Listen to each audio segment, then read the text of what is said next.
आज सुनेंगे कहानी माइका। कमरे में सूटकेस की जिप बंद करने की आवाज सन्नाटे को चीर रही थी। नीरजा की आंखों में एक चमक थी जो पिछले 2 सालों में कम ही देखने को मिली थी। वो अपने कपड़े जमा रही थी, लेकिन उसका मन पहले ही उस पुराने घर के आंगन में पहुंच चुका था जहां उसने अपना बचपन बिताया था। तभी दरवाजे पर एक परछाई उभरी। नीरजा ने पलट कर देखा। उसकी सास उमा देवी चौखट पर खड़ी थी। उनके चेहरे पर वही कठोर भाव था जिससे नीरजा अक्सर घबरा जाया करती थी। तैयारी हो रही है नीरजा? उमा जी ने भारी आवाज में पूछा। जी माँ जी, नीरजा ने उत्साह से कहा। अतुल ने टिकट बुक करा दी है, परसों सुबह की ट्रेन है। बाबूजी का फोन आया था, कह रहे थे कि बगीचे में आम पक गए हैं और मेरा इंतजार कर रहे हैं। उमा जी धीरे धीरे चलकर कमरे के अंदर आई और बिस्तर के किनारे बैठ गई। उन्होंने नीरजा के जमाए हुए कपड़ों को एक नजर देखा और फिर एक गहरी सांस ली। नीरजा, उन्होंने बहुत शांत लेकिन कड़े स्वर में कहा, मुझे समझ नहीं आता कि अब तुम्हें वहां जाने की क्या जरूरत है। नीरजा का हाथ रुक गया। उसने हैरानी से सास की ओर देखा। क्या मतलब माँ जी? मतलब साफ है बहू, उमा जी ने अपनी बात पर जोर देते हुए कहा। तुम्हारी माँ को गुजरे हुए 2 साल हो गए हैं। जिस घर में माँ नहीं होती वो घर मायका नहीं, बस ईंट पत्थर का मकान रह जाता है। मायके की रौनक माँ से होती है। उनके बिना वहां जाकर क्या करोगी? दीवारें देखोगी? नीरजा के गले में गांठ सी पड़ गई। लेकिन माँ जी, बाबूजी तो है ना, वो अकेले हैं, उन्हें मेरी जरूरत है और मुझे उनसे मिलना है। बाबूजी का क्या है? उमा जी ने तुनक कर कहा। मर्द तो वैसे भी अपनी दुनिया में मस्त रहते हैं, रिटायर हैं, पेंशन आती है, नौकर लगा हुआ है खाना बनाने के लिए, उन्हें क्या दिक्कत है? और रही बात मिलने की, तो वो खुद यहाँ आ सकते हैं। पर तुम्हारा वहां जाकर 10-10 दिन रहना अब शोभा नहीं देता। लोग बातें बनाते हैं कि माँ है नहीं, फिर भी बहू मायके जाने के बहाने ढूंढती है। नीरजा की आंखों में आंसू तैरने लगे। यह तर्क उसे बेतुका और क्रूर लग रहा था। माँ जी, माँ के जाने के बाद ही तो बाबूजी को मेरी सबसे ज्यादा जरूरत है। जब माँ थी तो वो घर संभाल लेती थी, अब वो उस खाली घर में अकेले कैसे रहते होंगे, ये सोचकर ही मेरा दिल घबराता है। क्या पिता से मिलने के लिए माँ का होना जरूरी है? क्या बेटी का रिश्ता सिर्फ माँ से होता है? उमा जी ने पल्लू ठीक किया और उठ खड़ी हुई। देखो नीरजा, बहस मत करो, मैंने अपना फैसला सुना दिया है। अतुल अभी नासमझ है, उसने टिकट करा दी होगी, पर घर की बड़ी मैं हूँ। इस घर की बहू अब बिना वजह मायके नहीं जाएगी। मायका तब तक मायका था जब तक तुम्हारी माँ जिंदा थी, अब वो सिर्फ तुम्हारे पिता का घर है। वहां जाने की कोई तुक नहीं बनती। टिकट कैंसिल करवा दो। इतना कहकर उमा जी कमरे से बाहर निकल गई। नीरजा वहीं फर्श पर बैठ गई। सूटकेस, जो कुछ पल पहले खुशियों का पिटारा लग रहा था, अब एक बोझ जैसा लग रहा था। शाम को जब अतुल ऑफिस से लौटा तो उसने नीरजा की सूजी हुई आंखें देखी। क्या हुआ नीरजा? अतुल ने बैग रखते हुए पूछा। तबीयत ठीक नहीं है क्या? नीरजा ने सिसकते हुए सारी बात बता दी। अतुल ने माथा पकड़ लिया। वो अपनी माँ के स्वभाव को जानता था। वे पुरानी परंपराओं और अजीबोगरीब उसूलों की पक्की थी। मैं माँ से बात करता हूँ, अतुल ने कहा और उमा जी के कमरे की तरफ बढ़ा। उमा जी पूजा कर रही थी। अतुल ने उनके पीछे खड़े होकर इंतजार किया। जब वे उठी तो अतुल ने कहा, माँ, आप नीरजा को क्यों रोक रही हैं? ससुर जी अकेले हैं, नीरजा जाएगी तो उनका मन बहल जाएगा। अतुल, उमा जी ने दिया घुमाते हुए कहा, तुझे अभी दुनियादारी की समझ नहीं है। औरत का धर्म उसका ससुराल होता है। मायके का मोह एक सीमा तक ही अच्छा लगता है, और वैसे भी जिस घर में कोई औरत ना हो वहां जवान बेटी का जाकर रहना समाज की नजर में खटकता है। कल को कोई कुछ कहेगा तो इज्जत हमारे घर की जाएगी। माँ, ये कैसी सोच है? अतुल ने झुंझलाते हुए कहा। वो उनके पिता हैं, समाज क्या कहेगा इसके डर से वो अपने पिता को छोड़ दे। मैंने कह दिया ना, उमा जी ने आवाज ऊंची की। अगर उसे जाना ही है तो 1-2 दिन के लिए जाकर हो आए, लेकिन ये 10 दिन का प्रोग्राम नहीं बनेगा, और अभी तो बिल्कुल नहीं। अगले महीने घर में सत्यनारायण की कथा है, तैयारियां करनी है। अतुल जानता था कि माँ की तैयारियां बस एक बहाना है। असली वजह उनकी वो जिद थी कि बहू अब पूरी तरह उनकी हो जानी चाहिए और मायके से उसका नाता कम हो जाना चाहिए। अतुल, जो हमेशा माँ की बात मानता आया था, इस बार भी नीरजा के सामने बेबस हो गया। नीरजा ने टिकट कैंसिल करवा दी। उस रात उसने अपने पिता राकेश जी को फोन किया। हेलो नीरजा बेटी, पैकिंग हो गई? राकेश जी की आवाज में एक बच्चे जैसा उत्साह था। मैंने आज ही हरि काका से कहकर तेरा पसंदीदा गाजर का हलवा बनवाया है और तेरे कमरे की साफ सफाई भी करवा दी है। नीरजा का कलेजा मुंह को आ गया। वो कैसे तोड़े उस बूढ़े पिता का दिल। बाबूजी, नीरजा की आवाज कांप रही थी। अतुल को ऑफिस से छुट्टी नहीं मिल रही और यहाँ घर में भी कुछ जरूरी काम आ गया है, मैं अभी नहीं आ पाऊंगी। उधर से कुछ पल के लिए सन्नाटा छाया रहा। फिर एक बहुत ही धीमी और बुझी हुई आवाज आई, कोई बात नहीं बेटा, ससुराल की जिम्मेदारियां पहले हैं। मैं समझता हूँ, तू चिंता मत कर। मैं हलवा हरी काका को दे दूंगा, तू अपना ख्याल रखना। फोन कट गया। नीरजा तकिए में मुंह छिपाकर फूट फूट कर रोई। उसे लगा जैसे उसने अपने पिता की उम्मीदों का खून कर दिया हो। अगले कुछ दिन घर में तनाव का माहौल रहा। नीरजा काम करती रही, लेकिन एक मशीन की तरह। उसकी हंसी गायब हो चुकी थी। उमा जी को लगा कि उन्होंने अपनी सत्ता कायम रख ली है, इसलिए वे संतुष्ट थीं। एक हफ्ते बाद की बात है। दोपहर का समय था। डाकिया एक चिट्ठी लेकर आया। उमा देवी के नाम रजिस्टर्ड खत है, डाकिया ने कहा। नीरजा ने खत लिया और उमा जी को दिया। उमा जी ने चश्मा लगाकर खत पढ़ा। पढ़ते ही उनका चेहरा पीला पड़ गया। वे सोफे पर धम्म से बैठ गईं। क्या हुआ माँ जी? नीरजा ने अपनी नाराजगी भूलकर पानी का गिलास बढ़ाते हुए पूछा।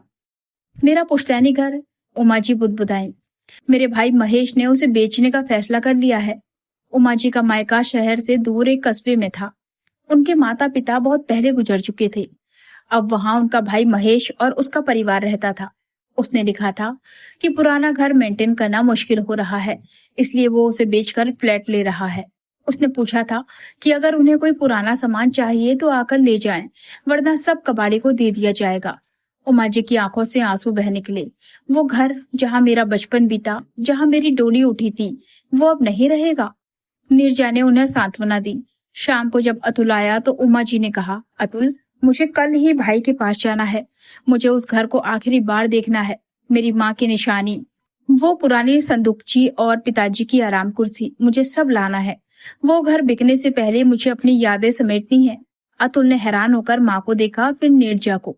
अगले दिन अतुल, नीरजा और उमा जी कार से रवाना हुए। 4 घंटे के सफर के बाद वे उमा जी के मायके पहुंचे। घर की हालत वाकई जर्जर थी। सामने बिक्री के लिए का बोर्ड लगा था। महेश मामा ने उनका स्वागत किया, लेकिन बातों में रूखापन था। दीदी, अच्छा हुआ तुम आ गई। देख लो, जो ले जाना है ले जाओ। परसों खरीदार आ रहा है, तोड़फोड़ शुरू करने, महेश मामा ने बिना किसी भावना के कहा। उमा जी घर के हर कमरे में घूमी। वे दीवारों को छू छू कर रो रही थी। रसोई में जाकर उन्हें अपनी माँ की याद आई। आंगन में पिता की।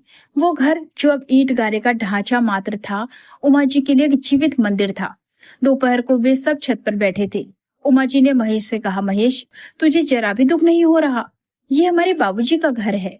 महेश ने चाय की चुस्की लेते हुए कहा, दीदी, क्या बाबूजी बाबूजी लखा रखा है? वो तो कब के चले गए। अब ये घर सिर्फ एक बोझ है। मैं प्रैक्टिकल आदमी हूँ, यादों से पेट नहीं भरता। उमा जी सुन्न रह गईं।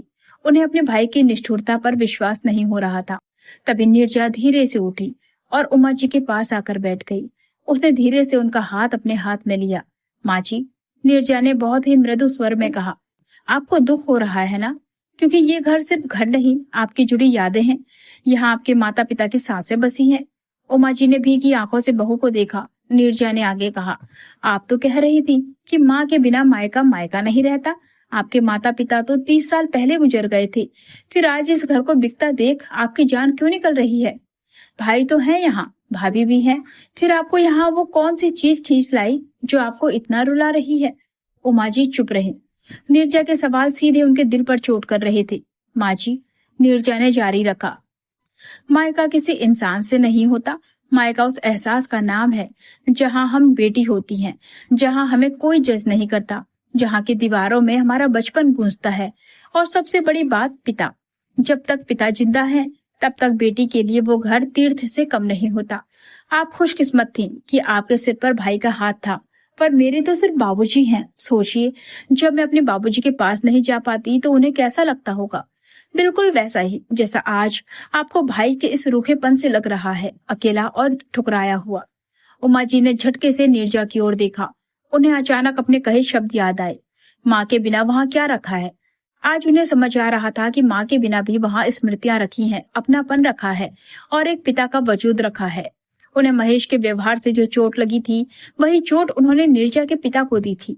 उन्होंने महसूस किया कि राकेश जी उस बड़े घर में कितने अकेले होंगे, अपनी बेटी की बाट जोहते होंगे। ठीक वैसे ही जैसे आज वे इस घर की दीवारों को आखिरी बार देखने के लिए तड़प रही थी। उमा जी उठी और कोने में जाकर खड़ी हो गई। उनकी आंखों के सामने राकेश जी का चेहरा घूम गया। एक बूढ़ा पिता जो अपनी पत्नी को खो चुका है और अब अपनी बेटी के इंतजार में दरवाजे पर नजरें टिकाए बैठा है। मैंने बहुत बड़ा पाप किया, उमा जी के मुंह से निकला। वापसी के सफर में कार में सन्नाटा था। उमा जी अपनी गोद में माँ की पुरानी शॉल और पिता की एक घड़ी सहेज कर बैठी थी। अचानक उन्होंने अतुल से कहा, गाड़ी मोड़ो। कहा माँ? घर तो सीधा है, अतुल ने पूछा। घर नहीं, नीरजा के घर चलो, राकेश जी के पास, उमा जी ने दृढ़ता से कहा। नीरजा ने चौंक कर पीछे मुड़कर देखा। माँ जी? उमा जी ने नीरजा का हाथ पकड़ लिया। नीरजा, मुझे माफ कर दे बेटा, मैं अपनी ममता के अहंकार में यह भूल गई थी कि हर बेटी के दिल में एक ही धड़कन होती है। आज जब मेरा मायका छिन रहा है तो मुझे समझ आया कि मायका ईंटों से नहीं, पनाह से बनता है। तेरे बाबूजी जिंदा हैं और जब तक वे हैं तेरा मायका आबाद है। मैं तुझे उस सुकून से वंचित नहीं कर सकती जिसके लिए मैं आज तरस रही हूँ। नीरजा की आंखों में झरझर आंसू बहने लगे। उसने झुककर कार में ही सास के पैर छू लिए। 2 घंटे बाद गाड़ी राकेश जी के घर के सामने रुकी। घर के बाहर सन्नाटा था, बत्तियां जल रही थीं। गेट की घंटी बजते ही राकेश जी धीरे धीरे बाहर आए। उनके हाथ में किताब थी और आंखों पर मोटा चश्मा। सामने नीरजा को देखकर वे ठिठक गए। उन्हें लगा शायद वहम है। बाबूजी, नीरजा दौड़कर उनके गले लग गई। राकेश जी का शरीर कांप उठा। उन्होंने नीरजा को भींचा। बेटा, तू तो नहीं आने वाली थी। तभी पीछे से उमा जी और अतुल आए। समदन जी, राकेश जी ने हैरानी से हाथ जोड़े। आप? बस अंदर आइए, अंदर आइए। माफ कीजिएगा, घर थोड़ा अस्त व्यस्त है। उमा जी ने राकेश जी के आगे हाथ जोड़े। माफी तो मुझे मांगनी चाहिए समधी जी। मैंने एक बेटी को उसके पिता से दूर रखने की कोशिश की। मैं भूल गई थी कि माँ अगर घर की नींव है तो पिता उस घर की छत होते हैं और बिना छत के नींव भी सुरक्षित नहीं रहती। राकेश जी की आंखों में नमी आ गई। वे समझ नहीं पाए कि अचानक ये परिवर्तन कैसे हुआ, लेकिन वे बेहद खुश थे। हरी काका, राकेश जी ने उत्साह से आवाज लगाई। अरे सुनता है, गाजर का हलवा ला, मेरी बेटी आई है और साथ में अपनी दूसरी माँ को भी लाई है। उस रात उस घर में फिर से रौनक लौट आई।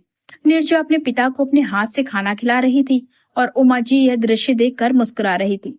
उन्हें अपने भाई के घर में जो खालीपन मिला था वो यहाँ राकेश जी की खुशी देखकर भर गया था। उन्होंने मन ही मन सोचा, सच है, मायका माँ से होता है, लेकिन पिता के बिना भी वो मायका ही रहता है।